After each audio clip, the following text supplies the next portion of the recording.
Hello students, welcome you all to my YouTube channel. कैसे हैं आप सब?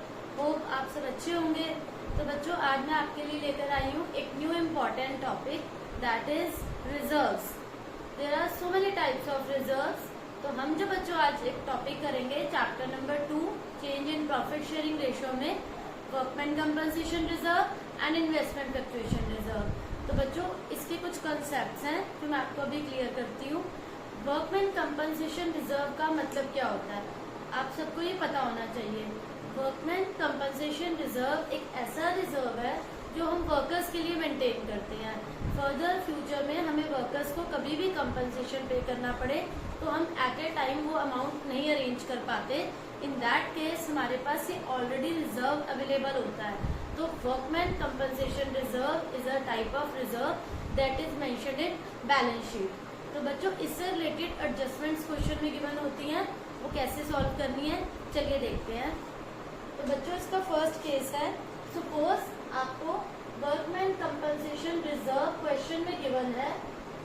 शॉर्ट में लिख रही हूँ बच्चों, मुझे मैं वर्कमैन कंपनसेशन रिजर्व का अमाउंट है 60,000, फाइन। और आपको इसके अंडर में इससे रिलेटेड कोई भी इंफॉर्मेशन गिवन नहीं है। तो आप क्या करेंगे स्टूडेंट्स, ये जो वर्कमैन कंपनसेशन रिजर्व का अमाउंट गिवन है, आप इस अमाउंट को डायरेक्टली पार्टनर्स को क्रेडिट करेंगे। सपोज फर्स्ट अप्रैल को ये एंट्री गिवन है, तो आप workman compensation reserve account debit 60,000। Suppose यहाँ पर आपके 3 पार्टनर्स हैं, P, Q and R। There are 3 partners in a firm. तो आप इन तीनों पार्टनर्स में इस अमाउंट को डिस्ट्रीब्यूट करेंगे। अगर स्टूडेंट्स यहाँ पर आपको रेशियो गिवन है क्वेश्चन में, देन इट्स ओके। अदरवाइज आप इस अमाउंट को इक्वली सब पार्टनर्स में डिस्ट्रीब्यूट करेंगे। इस क्वेश्चन में सपोज आपको इनिशियल पार्टनर्स की रेशियो है PQR की 3:2:1 एंड दे डिसाइडेड कि 1 अप्रैल से वो अपनी जो है रेशियो का शेयर चेंज कर रहे हैं। पार्टनर्स अब लेंगे 4:3:2। तो और इसमें आपको कोई एडजस्टमेंट नहीं गिवन, no adjustment is given, no adjustment is given. उस केस में आप क्या करेंगे, डायरेक्टली ये जो 60,000 का अमाउंट है बच्चों, ये वर्कमैन कंपनसेशन रिजर्व का जो 60,000 का अमाउंट है, it will be distributed among partners to P's capital account, to Q's capital account, to R's capital account. आपको ये अमाउंट जो है तीनों पार्टनर्स में ओल्ड रेशियो में डिस्ट्रीब्यूट करना है इन 3:2:1 में। 60,000 के अमाउंट को आप कैसे कैसे डिस्ट्रीब्यूट करेंगे, 3/6 P को मिलेगा, P का शेयर है 3:2:1 में, P का शेयर है 3/6, दैट्स व्हाई आप उसको देंगे 30,000। नेक्स्ट Q के शेयर की कैलकुलेशन कैसे होगी, Q का शेयर है 2/6, 20,000 आप दोगे Q को। R का शेयर है 1/6, R को देंगे हम 10,000। तो ये तो स्टूडेंट्स ये हो गया आपका फर्स्ट केस, जिसमें आपको कोई एडिशनल इंफॉर्मेशन गिवन नहीं थी। अब एक सेकेंड केस है जिसमें क्लेम जो वर्कमैन कंपनसेशन का आया है वो आया है 24,000 का। क्लेम का जो अमाउंट है वो 24,000 है। उस केस में आप कैसे सॉल्व करेंगे देखते हैं। तो सेकेंड केस में बच्चों आपको क्लेम का अमाउंट गिवन है 24,000। अब आप इसे कैसे शो करेंगे, रिजर्व में आपके पास पड़ा है 60,000, क्लेम है 24,000 का, वर्कर्स का क्लेम आया है। तो जितना वर्कर्स का क्लेम आया, आप आउट ऑफ 60,000 उतना अमाउंट आप पार्टनर्स को क्या करेंगे, क्लेम में प्रोवाइड करेंगे। You have to write 2 provision for workman compensation claim. 24,000 60 में से आप इस अमाउंट को पहले बच्चों डिडक्ट कर दीजिए, क्योंकि रिजर्व का अमाउंट हमारे पास है 60,000, जिसमें से क्लेम का अमाउंट है 24,000। 60 में से 24 डिडक्ट करने के बाद हमारे पास रिमेनिंग अमाउंट रहता है 36,000, which will be distributed among partners in their ratio 3:2:1। 36,000 3/6, that is 18,000 will be given to P's capital, 18,000 P को मिलेगा, 36,000 का 2/6 हम देंगे Q को, दैट इज 12,000 एंड रिमेनिंग 6,000. तो this will be the entry for the case कि अगर आपका रिजर्व के बाद कोई एडजस्टमेंट गिवन नहीं है, देन आप सारा का सारा रिजर्व पार्टनर्स को डिस्ट्रीब्यूट करेंगे. इफ इन केस आपको एडजस्टमेंट में क्लेम आया 24,000 का, तो क्लेम का जो अमाउंट है आप पहले रिजर्व में से इस अमाउंट को डिडक्ट करेंगे. आफ्टर दैट जो रिमेनिंग अमाउंट रहेगा उसे हम पार्टनर्स में एलोकेट करेंगे. अदर देन दिस एक और केस भी आपको पता होना चाहिए. वो केस है कि अगर आपका क्लेम का अमाउंट रिजर्व के अमाउंट से ज्यादा आता है, एक्सीड करता है, उस केस में आप इसका ट्रीटमेंट कैसे करेंगे बच्चों, देखते हैं. तो बच्चों इस थर्ड केस में अगर आपका क्लेम का अमाउंट एक्सीड करता है, सपोज इट इज क्लेम का अमाउंट है 75,000. अब आप इसकी एडजस्टमेंट एंट्री कैसे पास करेंगे, बिकॉज आपके रिजर्व में तो 60,000 अवेलेबल है. वर्कमैन कंपनसेशन रिजर्व 60,000 और यहाँ क्लेम आ गया आपको जो पार्टनर्स को देना है 75,000. तो to provision for workman compensation claim 75,000. इस डिफरेंस का जो अमाउंट है 15,000, इसे हम चार्ज करेंगे रीवैल्यूएशन अकाउंट से. Revaluation account. तो स्टूडेंट्स ये जो अकाउंट है ये किस लिए क्रिएट किया जाता है, वेदर आपके असेट की वैल्यू इंक्रीज हो रही है या डिक्रीज हो रही है, वेदर लायबिलिटी आपकी इंक्रीज हो रही है और इट गेट्स डिक्रीज, तो आप उसको कहाँ से चार्ज करते हैं, रीवैल्यूएशन अकाउंट से. तो 15,000 का जो अमाउंट है वो हम रीवैल्यूएशन अकाउंट से चार्ज करेंगे. तो workman compensation reserve account debit, revaluation account debit 15, to provision for workman compensation claim 75,000. अब जो ये रीवैल्यूएशन अकाउंट में अमाउंट आया 15,000 का, ये कहाँ से रिकवर होगा, ये पार्टनर्स में डिस्ट्रीब्यूट होगा. ये जो लॉस है 15,000 का, ये कौन बियर करेगा, पार्टनर्स बियर करेंगे. बच्चों आप ऐसे समझ लीजिए, अगर रीवैल्यूएशन अकाउंट डेबिट होता है तो नेक्स्ट एंट्री में हम उसे टू रीवैल्यूएशन करके पार्टनर्स को लॉस आपस में डिस्ट्रीब्यूट करना होगा. अगर ये रीवैल्यूएशन इस एंट्री में क्रेडिट में होगा तो नेक्स्ट एंट्री में ये रीवैल्यूएशन का अमाउंट डेबिट होकर आएगा, तो पार्टनर्स क्रेडिट हो जाएंगे.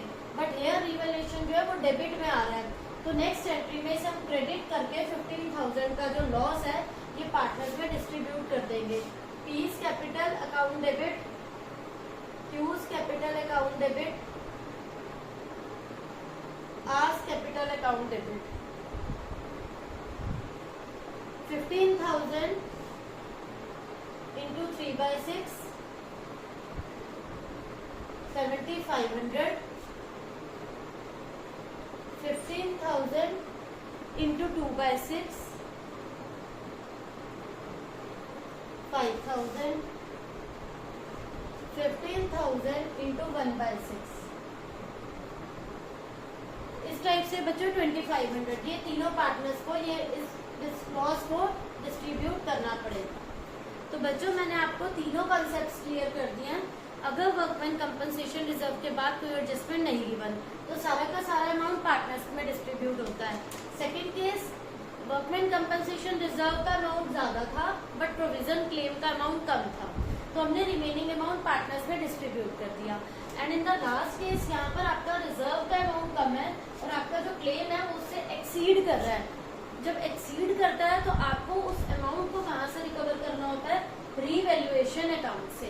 और जितना भी अमाउंट रीवैल्यूएशन अकाउंट में आएगा, इफ इट इज डेबिटेड तो आप नेक्स्ट एंट्री में उसे क्रेडिट करके पार्टनर्स में डिस्ट्रीब्यूट कर देंगे. और अगर ये यहाँ पर क्रेडिट में आ रहा है तो इस अमाउंट को आप डेबिट करके पार्टनर्स में डिस्ट्रीब्यूट करेंगे. होप सो बच्चों आपको कॉन्सेप्ट क्लियर हो गया होगा. फाइन. इसके बाद बच्चों हमारा नेक्स्ट टॉपिक है इन्वेस्टमेंट फ्लक्चुएशन रिजर्व. अभी आप लोगों ने टॉपिक समझा workman compensation reserve. Now the topic is investment fluctuation reserve. इस रिजर्व का क्या मतलब है बच्चों, हम लोगों ने मार्केट में इन्वेस्टमेंट की हुई है, वेदर वो लैंड में है, वेदर वो शेयर्स में है, वेदर वो प्रॉपर्टी में है, तो समटाइम्स व्हाट हैपन्स कि उसकी वैल्यू जो है वो डाउन हो जाती है. तो हम अपने लॉस को कहाँ से कवर करेंगे, इसके लिए हमें रिजर्व मेंटेन करके रखते हैं. Investment fluctuation reserve is a type of liability. तो ये अमाउंट है बच्चों हमारा 30,000 का. तो अगर हमें ये रिजर्व का अमाउंट क्वेश्चन में गिवन है और इसके बाद हमें कोई एडजस्टमेंट गिवन नहीं है, पार्टनर्स यहाँ पर हैं P, Q एंड R, उनका शेयर है 3:2:1 and there is no other adjustment, then what will be the entry for this. बच्चों चलिए देखते हैं, आप क्या करेंगे, investment fluctuation reserve account debit to P's capital to Q's capital to R's capital. ये रिजर्व का अमाउंट कितना है 30,000। 30,000 को स्टूडेंट्स आप क्या करेंगे 3/6 दैट इज 15,000, 2/6 5,000, 10,000 और R का 1/6 5,000। तो हम ये तीनों पार्टनर्स में इस टाइप से डिस्ट्रीब्यूट करेंगे when there is no additional information given in question. Fine. इसके बाद स्टूडेंट्स हमारा सेकंड केस आता है कि यहाँ हमारा रिजर्व का अमाउंट है 30,000। अब यहाँ हमारी इन्वेस्टमेंट्स की बुक वैल्यू गिवन है क्वेश्चन में, इन्वेस्टमेंट्स की कॉस्ट आपने जितने इन्वेस्टमेंट परचेज करा था जितने में दैट इज 5 लाख, ये क्वेश्चन में गिवन है वैल्यू 5 लाख। फाइन। तो ये जो 5 लाख की वैल्यू है कॉस्ट वाली, अब आज जो मार्केट वैल्यू है इन्वेस्टमेंट्स की वो है suppose 4,88,000। Second case, market value of investment is 4,88,000। अगर अब मार्केट वैल्यू हमारी इन्वेस्टमेंट्स की डाउन हो जाती है, 4,88,000 हो जाती है, तो इस केस में हम एंट्री क्या पास करेंगे, अगर ये वैल्यू डाउन हो गई, हमारे पास रिजर्व में पड़े हैं 30,000, बुक वैल्यू थी 5 लाख, आप 5 लाख को 488 से बच्चों कंपेयर करेंगे, 5 लाख माइनस 4,88,000, तो यहाँ डिफरेंस आ रहा है बच्चों 12,000 का। 12,000 के लॉस को आप रिजर्व से कंपनसेट करेंगे, investment fluctuation reserve account debit, reserve में हमारे पास है स्टूडेंट्स 30,000 और यहाँ हमारा डिफरेंस आ रहा है 12,000 का। तो बच्चों आपकी यहाँ पर वैल्यू कितनी है 5 लाख। 5 लाख से डाउन कितना गया हमारा ये 488। तो जो 12,000 का लॉस है वो हम रिजर्व से कंपनसेट करेंगे टू इन्वेस्टमेंट्स अकाउंट 12,000। 30 में से 12 तो आपके बच्चों ये अलग हो गए जो आपने इन्वेस्टमेंट की वैल्यू को कंपनसेट में करे। उसके बाद पार्टनर्स के लिए क्या अमाउंट बच रहा है बच्चों 30,000 minus 12,000, 18,000 will be distributed among partners in 3:2:1। तो 3/6 करेंगे, 9,000 पीस कैपिटल अकाउंट,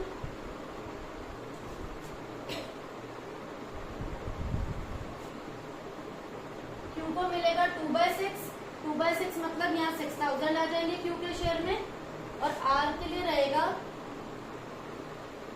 3,000। इस टाइप से बच्चों ट्रीटमेंट होगा। अगर आपको ये एंट्री गिवन होती है क्वेश्चन में कि इन्वेस्टमेंट्स की जो मार्केट वैल्यू है वो 4,88,000 है, मतलब वो कॉस्ट के कंपैरेटिवली रिड्यूस हो जाती है, और उतना लॉस जो है वो आप कहाँ से रिकवर कर रहे हैं, रिजर्व के अमाउंट से। ये केस बच्चों एक इम्पॉर्टेंट केस है। इसके बाद एक नेक्स्ट और लास्ट केस है कि अगर वैल्यू इसकी सपोज डाउन होकर हो जाती है 4,46,000, उस केस में आप क्वेश्चन कैसे सॉल्व करेंगे देखते हैं बच्चों। ये नेक्स्ट केस है कि अगर यहाँ पर अब हमारे पास हमारी इसकी वैल्यू डाउन हो गई, यहाँ हमारे पास रिजर्व में कितना अमाउंट है 30,000 का, 30,000 का अमाउंट हमारे पास रिजर्व में है, और मार्केट वैल्यू जो डाउन होकर इन्वेस्टमेंट्स की हो गई है 4,46,000, 4,46,000, और इनिशियली उसकी कॉस्ट कितनी थी 5 लाख। 5 लाख माइनस 4,46,000, कितनी वैल्यू रिड्यूस हुई है यहाँ पर बच्चों 54,000। 54,000 से वैल्यू रिड्यूस हो गई है। हमारे पास कितना रिजर्व में अमाउंट पड़ा है 30,000 का, कॉस्ट कितनी थी इन्वेस्टमेंट्स की 5 लाख, वैल्यू रिड्यूस हुई है 4,46,000, तो डिफरेंस आ रहा है 54 का। तो हमारे पास रिजर्व में यहाँ कितना अमाउंट है 30,000 का, तो बाकी जो 24,000 का अमाउंट है वो हम कहाँ से चार्ज करेंगे बच्चों, रीवैल्यूएशन अकाउंट से।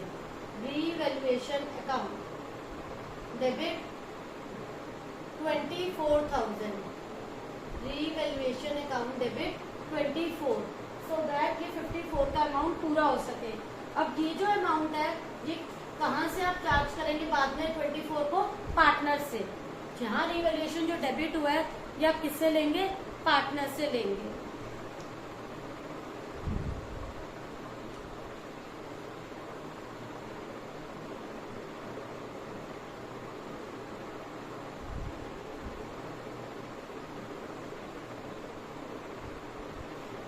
ये अमाउंट चार्ज होगा रीवैल्यूएशन अकाउंट से, जो डिफरेंस अमाउंट है 24,000 का। अब ये पार्टनर बियर करेंगे, क्योंकि हमारा यहाँ रीवैल्यूएशन अकाउंट डेबिट हुआ था तो नेक्स्ट एंट्री में हम उसे क्या करेंगे? क्रेडिट करेंगे रीवैल्यूएशन अमाउंट को। कितना है? 24,000 का अमाउंट। इसे पार्टनर्स बियर करेंगे 3:2:1 की रेशो में। 3/6 करेंगे तो it will be equal to 12,000। 2/6 करेंगे 8,000, 1/6 करेंगे 4,000। तो ये बच्चों फाइनल एंट्री होगी इसकी। This is an important case बच्चों। देखो यहाँ पर क्या था, हमारे रिजर्व में बैलेंस था 30,000 का और इन्वेस्टमेंट्स की मार्केट वैल्यू बहुत ज्यादा रिड्यूस हो गई 446। तो ये जो डिफरेंस आया 54 का, बट हमारे पास रिजर्व जो है वो कम पड़ा है, शॉर्ट पड़ रहा है वो। तो आप जो डिफरेंस अमाउंट है वो कहाँ से चार्ज करेंगे? रीवैल्यूएशन अकाउंट से। अब ये 24,000 कौन बियर करेगा? ये लॉस बियर करेंगे पार्टनर्स। 24,000 को अपने अमाउंट रेशो में एलोकेट करेंगे। होप सो बच्चों आपको ये टॉपिक क्लियर होगा। अगर आपको कुछ भी डाउट हो you can ask in comment section. तो बच्चों ये टॉपिक यहाँ पर कंप्लीट होता है। होप सो आप सबको ये टॉपिक अच्छे से क्लियर हो गया होगा। If you are having any doubt please ask in comment section. Thank you.